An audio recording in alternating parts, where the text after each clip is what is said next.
الحمد لله الحمد لله الذي أبدع السماوات والأرضين والصلاة والسلام على من كان نبيا وآدم بين الماء والطين وعلى آله وأصحابه أجمعين وعلى كل ملائكة المقربين إلى يوم الدين وعلى عباد الله الصالحين برحمتك يا أرحم الراحمين. أما بعد فأعوذ بالله من الشيطان الرجيم. بسم الله الرحمن الرحيم. قال رب بما أغويتني لأزينن لهم في الأرض ولأغوينهم أجمعين إلا عبادك منهم المخلصين. قال هذا صراط علي مستقيم. صدق الله العظيم وبلغنا رسوله النبي الكريم الأمين الرؤوف الرحيم. قال الله تبارك وتعالى في شان حبيبه الكريم ان الله وملائكته يصلون على النبي يا ايها الذين آمنوا صلوا عليه وسلموا تسليما.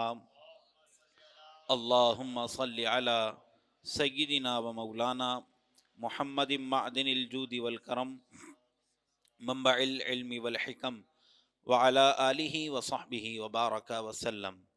مولاي صلی وسلم دائما ابدا على حبیبک خیر الخلق كلهم هو الحبیب الذی ترجى شفاعته لكل هول من الاحوال مقتحم. یا ربی بالمصطفى بلغ مقاصدنا واغفر لنا ما مضى یا واسع الکرم. اللہ وحدہ لا شریک جل مجدہ الکریم کی حمد و ثنا اور اس کے حبیب مکرم رسول معظم باعث تخلیق کائنات باعث ارض و سما حضور خاتم الانبیاء محمد الرسول اللہ صلی اللہ تعالی علیہ وآلہ وسلم کی بارگاہ میں درود و سلام کا نذرانہ پیش کرنے کے بعد ذوی الاحتشام واجب الاحترام معزز و مکرم سامعین و سامعات و ناظرین، السلام علیکم ورحمۃ اللہ وبرکاتہ۔ آج کا جو ہمارا موضوع ہے وہ انتہائی فکر انگیز اور انتہائی اہمیت کا حامل ہے۔ قرآن کریم سے اس موضوع پر کچھ روشنی ڈالنے کی میں کوشش کرتا ہوں، اور اس موضوع کی حساسیت اور اس حوالے سے ہمیں کتنا موٹیویٹ رہنے کی ضرورت ہے اور کتنا ہوشیار رہنے کی ضرورت ہے، اور جو ہے کتنا برانگیختہ رہنے کی ضرورت ہے، وہ آپ کو انشاءاللہ اس آیت مبارکہ کے ترجمے سے ہی سمجھ میں آ جائے گا۔ جب اللہ تبارک و تعالیٰ نے شیطان کو اپنے دربار سے بے دخل کیا، اپنے دربار سے مراد اس کو جو فرشتوں کے درمیان وہ رہتا تھا، اس اعزاز اور اس منصب سے نافرمانی کی وجہ سے اس کو بے دخل کر دیا گیا، تو اس نے جاتے ہوئے اللہ تبارک و تعالیٰ کے سامنے اپنی بد زبانی جو ہے وہ بد کلامی کے ساتھ اللہ تعالیٰ سے وہ مخاطب ہوا معاذ اللہ، اور اس نے جو ہے اپنی اس حرکت کا ذمہ دار بھی امام قرطبی کے مطابق اللہ تبارک و تعالیٰ کو ہی ٹھہرایا، اور کہا کہ بھئی تو میرا رب ہے اور تو نے مجھے جو ہے وہ گمراہ کر دیا ہے، لہذا میں تو گمراہ ہو گیا تیرے کرنے کی وجہ سے۔ تو اس طرح کی بات اس نے سورہ اعراف کے اندر بھی ہے، سورہ حجر کے اندر بھی یہ بات موجود ہے۔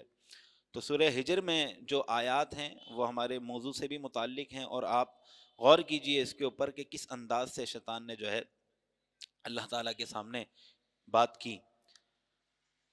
قرآن میں سورہ حجر کی آیت نمبر 40، 41، 42، 43 اور 44 کے اندر اس کا یہ پورا کلام اور اللہ تبارک و تعالیٰ کی اس پر ہدایات موجود ہیں۔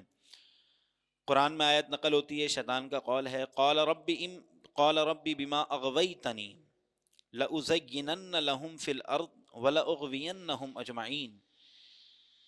شیطان نے کہا کہ میرا رب تو ہی ہے اور تو نے مجھے گمراہ کیا ہے، بما اغویتنی، تو نے مجھے گمراہ کیا ہے، اب میں کیا کروں گا؟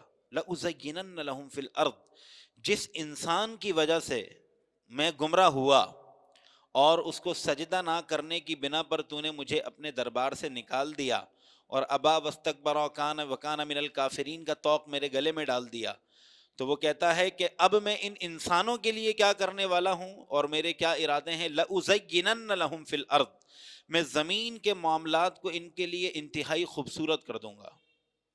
اب ان کو زمین کے معاملات میں خوبصورت کر دوں گا. اور دوسرا جو میرا کام ہوگا، وَلَأُغْوِيَنَّهُمْ أَجْمَعِينَ، اور میں تمام انسانوں کو اغوا کرنے کی کوشش کروں گا. اور یہاں پہ دگنی تاکید ہے، وَلَأُزَيِّنَنَّ، میں جو ہے بار بار ضرور ضرور جو ہے میں ان کو گمراہ کرنے کی اور ان کو اغوا کرنے کی کوشش کروں گا. اور الا عبادک منہم المخلصین، یہ بڑی خوبصورت بات ہے جو شیطان کے منہ سے نکلی کہ ہاں میرا بس ان لوگوں پر نہیں چلے گا جو تیری طرف اخلاص کے ساتھ متوجہ ہیں. یعنی جن لوگوں پر اپنا بس نہ چلنے کا جو کیا نام ہے اعتراف ہے شیطان نے کیا، وہ بھی مخلص بندے ہیں. خواجہ صاحب پر اس کا بس نہیں چل سکا، اور غوث پاک پر اس کا بس نہیں چل سکا. اور دیکھو غوث پاک کے کئی واقعات ہیں آپ کے سامنے. اب تو ماشاءاللہ ہماری ذہنی اپروچ بھی الحمدللہ بلند ہو رہی ہے اور ہم نئی نئی تحقیقات پڑھ رہے ہیں. تو واقعات تو ہم نے پڑھے ہیں غوث پاک رضی اللہ تعالیٰ عنہ کے. کہاں نظر آتا ہے کہ شیطان کا بس چل سکا؟ خواجہ صاحب کو کتنا گمراہ کرنے کی اس نے کوشش کی، بس نہیں چل سکا. بڑے بڑے علماء اور سلاطین کے سامنے دنیا ایسے ڈھیر کر کے اس نے رکھ دی. وَلَأُزَيِّنَنَّ، میں نے ان کے لیے بار بار جو ہے مال و دولت کے، عزت و شہرت کے، اور نہ جانے کن کن چیزوں کے ڈھیر لگا دیے. لیکن الا عبادک منہم المخلصین، جو ہے تیرے نیک بندے تھے، مخلص بندے تھے، ان کو میں گمراہ نہیں کر سکا اور نہ ہی میں ان کو گمراہ کر سکوں گا. اور اللہ نے فرمایا قال ھذا صراط علی مستقیم، یہ جو ہے راستہ ہے جو میری طرف آنے والا ہے. اللہ نے اس کو جواب دیا کہ یہ اخلاص کے ساتھ جو اپنے دین سے وابستہ ہے، یہ راستہ اس کو میری طرف لے کے آنے والا ہے. اب جو ہمارا موضوع ہے وہ مسلمانوں کا فکری اغوا کے اعتبار سے ہے. بات تو اس پر بہت کچھ کی جا سکتی ہے، اور ایک بیان میرا آلریڈی جو ہے اس پر موجود ہے ہمارے جو ہے فیس بک پیج کے اوپر، جو ہمارا اس سال گزشتہ سال جو ہے وہ رمضان شریف میں سلسلہ ہوا تھا. تو اس سے ہٹ کر تھوڑی سی میں چند باتیں جو ہے آپ کی خدمت میں رکھتا ہوں تاکہ وہ مکرر نہ ہو، بلکہ نئی چیز جو ہے وہ التاسیس افضل من التاکید، ایک چیز کو دہرانے کے مقابلے میں بہتر ہوتا ہے کہ کسی نئے موضوع کے اوپر جو ہے وہ بات کی جائے. تو اس حوالے سے یہ ذہن میں رکھیں، جس طرح تعمیر مشکلات سے گزر کر ہوتی ہے نا، اسی طرح تخریب بھی آسانی سے نہیں ہوتی. تعمیر، آپ کو بلڈنگ بنانی ہے یا بلڈنگ گرانی ہے، دونوں میں آپ کو اسٹیپس رکھنا پڑیں گے. ایسا نہیں ہے کہ آپ کو بلڈنگ بنانی ہے تو وہ ایک دن میں بن جائے گی یا ایک مہینے میں بن جائے گی، نہ، بلکہ آپ اس کی چھت ڈالیں گے، پھر ویٹ کریں گے چھت میں مضبوطی آ جائے، پورا مال سوکھ جائے، پھر اس کے بعد جو ہے سارا سلسلہ ہوتا ہے. یہی صورتحال اس بلڈنگ کی تخریب میں بھی ہوتی ہے. تخریب سے مراد اس کو بکھیر دینا، توڑ دینا. اب ایسا تو نہیں ہے کہ جو اس بلڈنگ کو توڑنے والے ہیں وہ اس کو توڑنے کے دوران خود بھی ہلاکت کے اندر جو ہے جا پڑے، نہیں، بلکہ وہ کیا کرتے ہیں، بڑی ٹیکنک سے پہلے ایک چھت توڑیں گے، پھر اس کی دوسری چھت توڑیں گے. کیوں یہ سب وہ کیوں کریں گے؟ یہ سب وہ اس وجہ سے کریں گے کہ تخریب بھی ہو جائے اور ہمیں نقصان بھی نہ ہو. سمجھ رہے ہیں؟ یہی صورتحال مسلمانوں کے ساتھ ہوئی. تخریب ہوئی اور ایسی تخریب ہوئی ان کو نقصان بھی نہ ہوا. یہ جس دور میں ہم رہ رہے ہیں اور جب سے جو ہے دنیا میں لڑنے اور جنگوں کا نظام چل رہا ہے، یہ تو قرآن پاک کی آیت ہے، بنی آدم ہمیشہ لڑتے رہیں گے. باقاعدہ یہ آیت مبارکہ ہے سورہ بقرہ کی، کبھی بھی ان کے درمیان اتفاق نہیں ہوگا. اب وہ نا اتفاقی مذہب کی بنیاد پر بھی ہوتی ہے اور حقوق کی بنیاد پر بھی ہوتی ہے، لیکن سب سے زیادہ نا اتفاقی کا جو باعث بننے والی چیز ہوتی ہے وہ مذہبی اختلاف ہوتا ہے. ٹھیک ہے؟ تو آپ دنیا کی بڑے سے بڑی جنگیں اٹھا کر دیکھیں، ملحدین کی جنگیں نہیں ملیں گی آپ کو، ہاں مذہبی جنگ ملے گی. اسلام کی جنگ آپ کو ملے گی کرسچن کے ساتھ، اسلام کی جنگ ملے گی یہودی کے ساتھ، اسلام کی جنگ ملے گی جو ہے وہ ہندو کے ساتھ. کیوں جی؟ یہ مذہبی جنگیں ہیں ساری.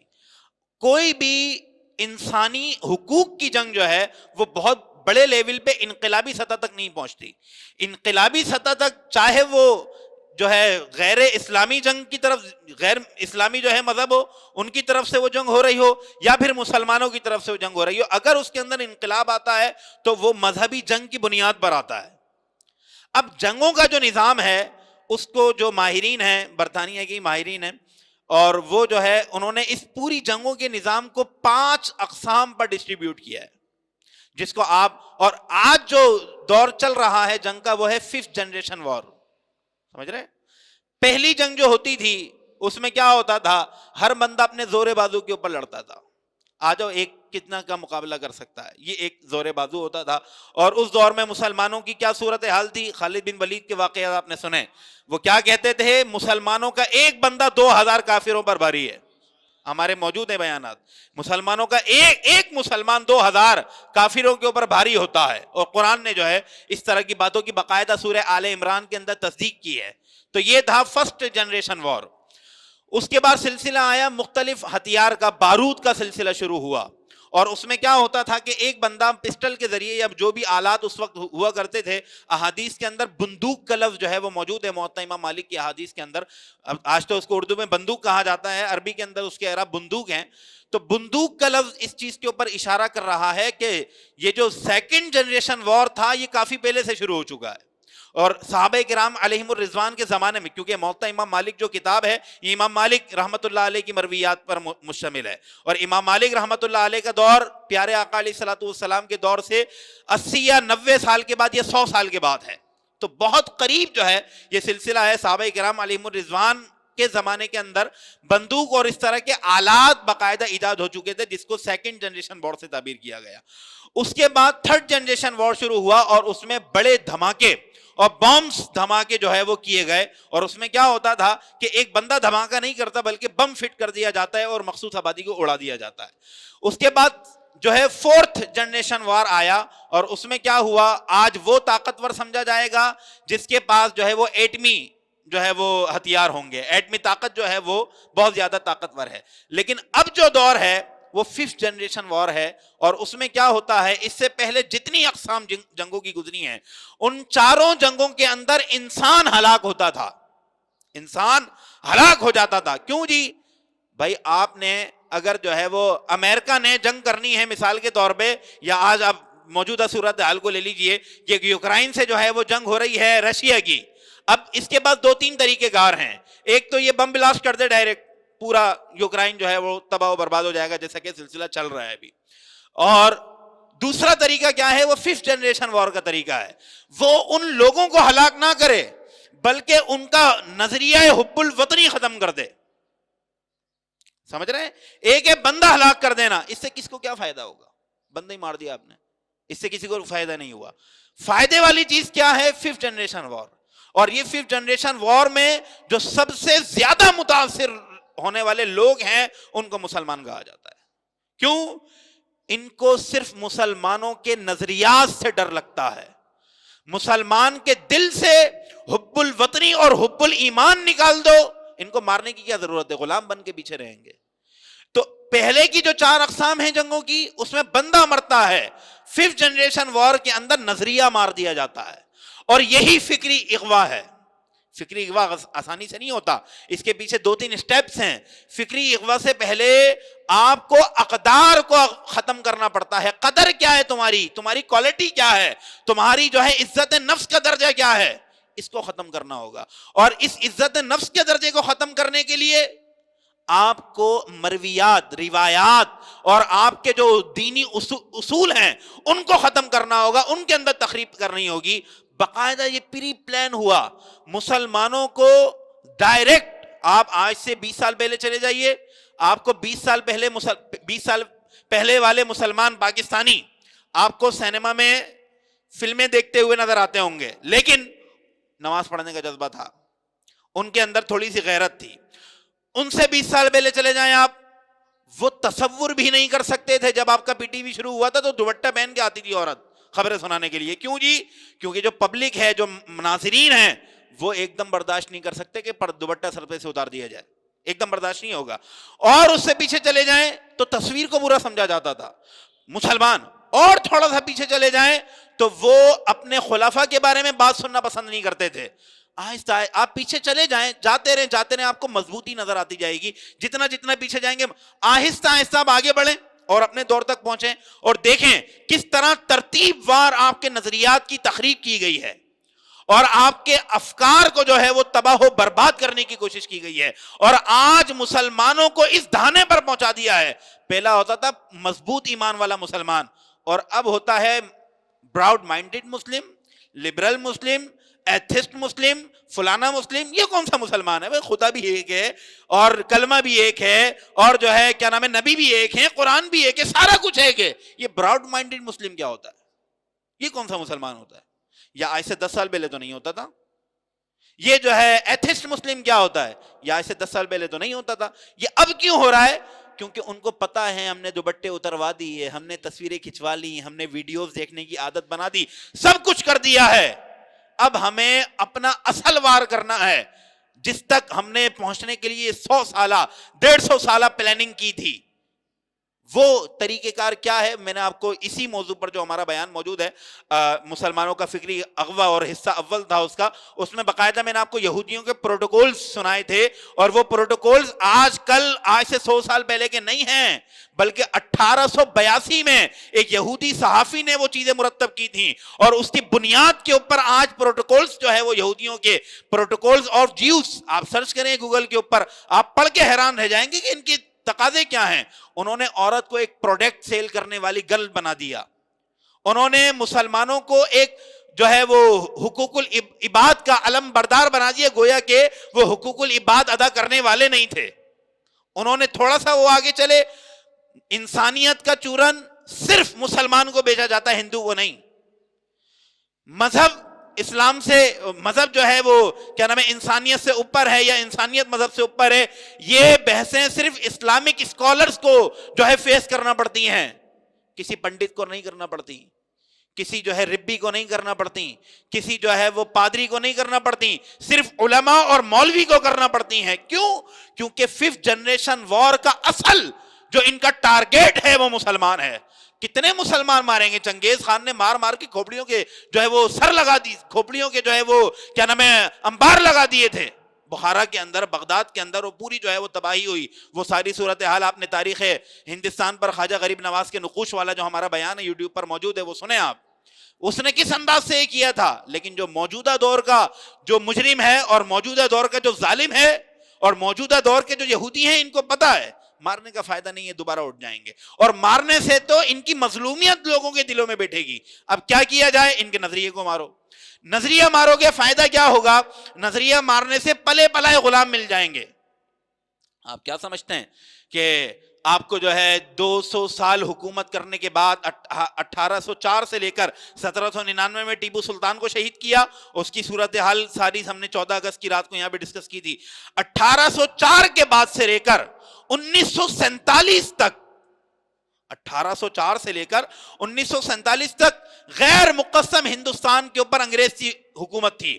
وہ اتنا کچھ بنا کے گیا، اس نے اپنی پوری فوج جو ہے برطانوی فوج یہاں پہ اتار کے رکھ دیا. بھلے سے برطانیہ کی کوئی حکومت اس طرح کی قائم نہیں، لیکن یہ ساری نسل تو ایک ہی ہے جہاں سے چلتی ہوئی آ رہی ہے. اب وہ امریکہ کی صورت میں نظر آ رہی ہو یا برطانیہ کی صورت میں نظر آ رہی ہو، ان کے پیچھے جو کام کرنے والے افراد ہیں وہ تو سارے کے سارے یہودی، اور سب کا ٹارگٹ ایک، اور وہ کون؟ مسلمان. نبی علیہ الصلوۃ والسلام نے یہ بات بہت پہلے بتائی تھی، الکفر ملت واحدہ. یہ کافر یہودی کی صورت میں ہو، یہ کافر ہندو کی صورت میں ہو، یہ کافر عیسائی کی صورت میں ہو، یہ کافر رشیا کی صورت میں ہو، یہ کافر کسی بھی ملک اور کسی بھی مذہب اور کسی بھی قوم کے نام پر ہو، مسلمانوں یہ الکفر ملت واحدہ، یہ ہے کافر. اس نے تمہیں نقصان پہنچانا ہے. مسلمان ایک الگ قوم ہے جس کا مقابلہ ان تمام کفار اقوام کے ساتھ ہے. آج ہم خوش ہوتے ہیں جناب فلانا جو ملک ہے وہ ہمارے فیور میں ہے. وہ آپ کے فیور میں نہیں ہے جناب، وہ آپ کے پانی کے فیور میں ہے. اس کی آبادی بہت بڑی ہے، اس کے پاس ایسے سمندر نہیں ہے، اس کے پاس پلانٹ ہیں، پانی کو وہ جو ہے وہ سیٹ کر سکتا ہے، پینے کے قابل بنا سکتا ہے، لیکن پانی ایجاد نہیں کر سکتا. اس کو آپ کے سمندروں کے پانی کی ضرورت ہے، اس کو آپ کی پورٹ کی ضرورت ہے، اس کو آپ کے گوادر کی ضرورت ہے، اس کو آپ کے مختلف علاقوں کی ضرورت ہے. وہ سارے آپ کے ساتھ ہیں. کافر کبھی بھی مخلص ہو کر آپ کے ساتھ کام نہیں کرتا. مسلمانوں کو فکری طور پر اس انداز سے جو ہے وہ تباہ و برباد کر دیا کہ ان کو اپنا فائدہ مسلمان اسلام کے بجائے کافروں کے نظریات میں نظر آنے لگا. یہ مسلمانوں کا اغوا نہیں ہے تو کیا ہے؟ فکریں اغوا نہیں ہوئی ہے، اسی کو تو فکری اغوا کہا جاتا ہے. اور شیطان نے یہی بات کی تھی، لَأُزَيِّنَنَّ لَهُمْ فِي الْأَرْضِ، میں زمین کو ان کے لیے بڑا مزین کر دوں گا، بڑا خوبصورت کر دوں گا. یہ جو ہے مادیات کی طرف جائیں گے، یہ جو ہے آسائش کی طرف جائیں گے، یہ جو ہے سکون کی طرف جانے کی کوشش کریں گے. حالانکہ اس میں سکون وکون کوئی نہیں ہوگا، بلکہ اس میں کیا ہوگا، دل سے تیری محبت نکال دی گئی ہوگی. اور وَلَأُغْوِيَنَّهُمْ أَجْمَعِينَ، ان تمام کے سوچنے کی صلاحیت ختم کر دوں گا. آپ مجھے بتائیں، شیطان کیا کسی کو یوں اٹھا کے لے جا کے اغوا کر لیتا ہے؟ شیطان کس طرح کرتا ہے اغوا؟ شیطان، آپ گھر کے اندر ہیں، بستر پہ سو رہے ہیں سر، آپ صبح اٹھیں گے اغوا ہو چکے، آپ کو پتہ بھی نہیں ہے. شیطان یہ کرتا ہے. حضور نے اسی زمانے کے بارے میں فرمایا تھا کہ آنے والا وقت وہ ہے کہ لوگوں کے ذہنوں کے اندر فتنے اس انداز سے برس رہے ہوں گے کہ جس طرح بارش کے قطرے جو ہے وہ ان کے ذہنوں میں برستے ہیں. حضور کی حدیث ہے، او کما قال علیہ السلام. شیطان کی اس بات کو حضور علیہ السلام نے کس طرح کھول کر اپنی امت کے سامنے رکھا تھا. جب امت کے سامنے سارا کچھ کھول کے رکھ دیا. آج اس کی اگر مجسم صورت دیکھنی ہے، میں مصداق نہیں ٹھہرا رہا، صرف سمجھانے کے لیے، حدیث کی کوئی شرح کا اس سے کوئی تعلق نہیں ہے، صرف سمجھانے کے لیے کہہ رہا ہوں. آپ کے پاس جو یہ چھوٹا سا آلہ موجود ہے، یہ تو غیر اینڈرائڈ نہیں ہے، دوسرا جو اینڈرائڈ فون آپ کے پاس موجود ہے، اس فون کے اندر کس انداز کے فتنے آپ تک آ رہے ہیں. لبرلز کی باتیں آپ دیکھ رہے ہیں. میں نے ابھی چند دن پہلے، وہ نام نہیں لیتا میں لبرل کا، اس نے ایک پوسٹ لگائی.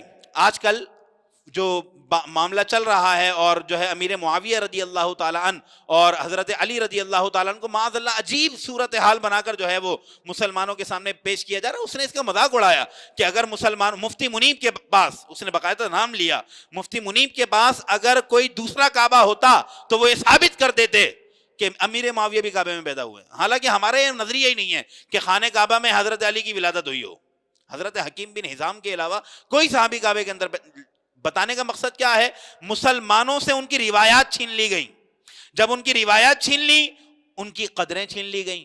ان کو کیا پتا جب ان کے پاس روایت ہی نہیں ہے، ان کو پتہ ہی نہیں ہے کہ مومن کی عزت اتنی ہے کہ خانہ کعبہ سے زیادہ ہے. اتنی زیادہ عزت ہے کہ خانہ کعبہ کی اتنی عزت نہیں جتنی ایک مومن کی عزت ہے. لیکن وہ اپنی عزت کو بھلا دیا. اس نے جب اپنی عزت کو بھلایا تو وہ عزت نفس کو جو ہے وہ اپنی اس روایت کو بھلایا تو عزت نفس پامال ہو گئی. عزت نفس پامال ہوئی تو افکار تباہ و بربادی کی طرف چلے گئے. تو اس چیز کی شدید ضرورت ہے کہ اپنی آنکھوں کو جو ہے وہ کھلا رکھیں. یہاں پر میں ایک جملہ کہہ رہا تھا، وہ رہ گیا. اگر کوئی جسمانی طور پہ اغوا ہو جاتا ہے، اس کو پتا ہوتا ہے کہ میں مظلوم ہوں. سمجھ رہے ہیں؟ اس کو پتا ہوتا ہے کہ بھائی میرے ساتھ ظلم ہوا ہے، مجھے اغوا کر لیا گیا. لیکن جو فکری طور پہ اغوا ہو جاتا ہے نا، اس کو پتہ بھی نہیں ہوتا کہ میں اغوا کر لیا گیا ہوں. جو فکری طور پہ اغوا ہو جاتا ہے. فکروں کو مضبوط رکھیں. اعلیٰ حضرت امام اہل سنت نے اسی طرح کی صورتحال کے حوالے سے فرمایا تھا کہ سونا جنگل رات اندھیری، چھائی بدلی کالی ہے، سونے والے جاگتے رہیو، چوروں کی رکھوالی ہے. اب آپ اس کو سیاسی تناظر میں لے لیں یا مذہبی تناظر میں لے لیں. اور ایک بات یاد رکھیں، دنیا میں انسانیت کی جنگ کہیں نہیں ہوتی. کہیں پر انسانیت کی جنگ نہیں ہوتی. جتنی جنگیں ہیں پس منظر پر یا پیش منظر پر، کہیں نہ کہیں مذہب کار فرما ہوتا ہے. یہ ذہن میں رکھیں. یہ مسلمانوں کو تباہ کرنے کی کوشش کے لیے انسانیت کا راگ جو ہے وہ الاپا جاتا ہے کہ تم جو ہے انسانیت کے نام پر بات کرو، اسلام کو چھوڑ. کیونکہ پتا ہے کہ جب یہ اسلامی روایات پڑھنے بیٹھیں گے تو ان کو ملے گا کہ کیا نام ہے، موت کا وقت تو انسان کے ایسا ہوتا ہے جیسے اس کی شادی کا موقع ہو. مومن کے لیے موت کا وقت ایسا ہے جیسے اس کی شادی کا موقع ہو. جب اس طرح کی روایات مسلمان پڑھیں گے تو یہ کہاں سے جو ہے وہ کیا نام ہے اپنی موت سے نفرت کریں گے. ان کے دلوں کے اندر وہن کو بٹھا دو. حضور سے پوچھا گیا وہن کیا چیز ہے؟ کہا کہ یہ خوف ہے جیسے سمندر کے اوپر جھاگ آ جاتے ہیں، اس انداز کا خوف مسلمانوں کے دلوں میں آنے والے وقت کے اندر بیٹھ جائے گا. ان سے سب کچھ سلب کر لیا جائے گا لیکن ان کو پتہ بھی نہیں ہوگا. تو صحابہ نے پوچھا کیا ہم ہوں گے اس وقت؟ کہا کہ نہیں، وہ دور ہوگا جس وقت میرے ماننے والے بھی ہوں گے اور لوگوں کو گمراہ کرنے والے بھی ہوں گے. اور یہ آج ایسا لگتا ہے کہ وہی دور ہے. تو یہ چند باتیں جو ہیں تین میں نے آپ کے سامنے بتائیں.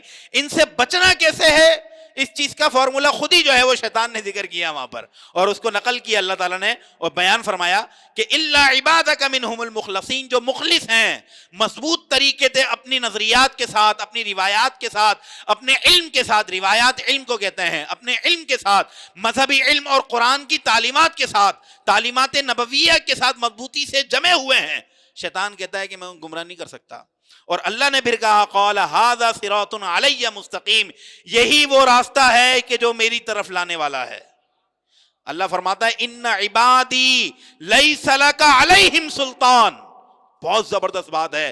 اللہ نے ایک کہا جائے کہ فخریہ انداز سے اللہ تعالیٰ نے بیان فرمایا ان عبادی لیس لک علیہ سلطان. اللہ فرماتے بے شک عبادی جو میرے بندے ہیں لیس لک علیہم، تیرے پاس کوئی ایسا حربہ نہیں ہوگا، کوئی ایسی دلیل نہیں ہوگی جو ان پر اثر انداز ہو سکے. لیس لک علیہم سلطان، سلطان کہتے ہیں بہت مضبوط دلیل کو، کوئی تیرے پاس ایسی دلیل نہیں ہوگی جو ان پر اثر انداز ہو. الا من اتبعک من الغاوین، ہاں وہ لوگ کہ جو گمراہ ہو کر تیرے پیچھے چل پڑے، ہاں وہ تیرے پیچھے چل پڑیں گے. اللہ پاک ہمیں شیطان کے حربوں سے محفوظ رکھے. اللہ فرماتا ہے وَإِنَّ جَهَنَّمَ لَمَوْعِدُهُمْ أَجْمَعِينَ، اور انہی لوگوں کے لیے کہ جو تیرے پیچھے چل پڑے، انہی لوگوں کے لیے جو تیرے پیچھے چل پڑے اللہ نے جہنم تیار کی ہے. جہنم کا وعدہ انہی لوگوں کے لیے ہے. اچھا یہاں پر اللہ تعالیٰ نے مسلمان مومن اس طرح کے اوصاف بیان نہیں کیے، براہ راست عبادی کے الفاظ ہیں، جو میرے بندے ہیں، جو لوگ ہوں گے، بنی آدم ہوں گے، ان میں کافر بھی مل جائیں گے آپ کو، ان کے اندر بہت سارے افراد مل جائیں گے. تو جس طرح فرمایا کہ میں جہنم کو لوگوں سے بھر دوں گا، وہیں پر یہ بھی فرمایا کہ جنت کو بھی لوگوں سے بھر دوں گا. تو جہنم جو لوگ بھرنے والے ہیں، جو ان کے پیچھے نہیں جانا چاہتے، وہ مخلص لوگوں کی طرف آئیں. لوگ کہتے ہیں جناب جو ہے وہ صحابہ کرام کا یا جو ہے یہ بزرگان دین کا تذکرہ کرنے کی کیا ضرورت ہے؟ میں نے کہا انہی کا تذکرہ کریں گے تو پتہ چلے گا. آپ دیکھیں کہ آپ کی ہماری قوم کی فکر کو کیسا اغوا کیا گیا. یار یہ غوث پاک کا ذکر بار بار کرنے کی کیا ضرورت ہے، یار یہ فلانا کا ذکر بار بار کرنے کی کیا ضرورت ہے. بھائی انہی کے ذکر کی وجہ سے تو پتہ چلتا ہے کہ صحیح راستہ کون سا تھا. ان لوگوں کا تو نام ہی اس درجے کا ہے کہ صرف نام ذکر کر دیا جائے تو لوگ جو ہے وہ طرح طرح جسمانی اعتبار سے بھی جو ہے وہ ان کو صحت ملتی ہے، نظریاتی اعتبار سے بھی صحت ملتی ہے. میں یہ ذکر جو نکل کے آیا، میں ابن ماجہ کی جو ہے ایک روایت آپ کو پیش کروں، اس کے اندر ہے باقاعدہ ایک سند ذکر کی گئی ہے. حضرت موسیٰ کاظم بن علی رضا بن جعفر صادق بن محمد باقر بن زین العابدین بن حسین بن علی، یہ سند جو پڑھ کر کسی بندے پر دم کر دے وہ صحت مند ہو جاتا ہے. ابن ماجہ کے اندر ہے. مجھے بتائیں اگر ان کے نام پڑھ کر دم کیے جائیں بندے کو جسمانی صحت ملے، کیا ان کا ذکر کرنے سے روحانی صحت نہیں ملے گی؟ تو شیطان نے ایک حربہ یہ بھی کھیلا کہ وہ لوگ کہ جو خود کو مخلص مسلمان سمجھتے ہیں، پائچیں ان کے اوپر، مونچھیں ان کی غائب ہوتی ہیں، ان کی داڑیاں بہت بڑی بڑی ہوتی ہیں، وہ یہ کہتے ہیں جناب ہم تو صرف اللہ کا ذکر کرنے والے ہیں. اللہ والوں کا ذکر، جب اللہ کی بات کر لی تو اللہ والوں کی بات کرنے کی کیا ضرورت ہے؟ اللہ والوں کی بات کرنے کی اسی وجہ سے ضرورت ہے. وہ کون مخلص بندے ہیں کہ جن پر شیطان کا جال نہیں چلتا، شیطان کی چال نہیں چلتی اور شیطان کی دلیل ان کے اوپر کارگر نہیں ہوتی. ان کا جب تک تذکرہ نہیں کیا جائے گا ان کے مطابق زندگی کیسے گزاری جائے گی؟ یہ چند باتیں تھی جو میں نے آپ کے سامنے ذکر کی. اللہ پاک ہمیں فکری اغوا سے جو ہے وہ محفوظ رکھے. وما علینا الا البلاغ المبین.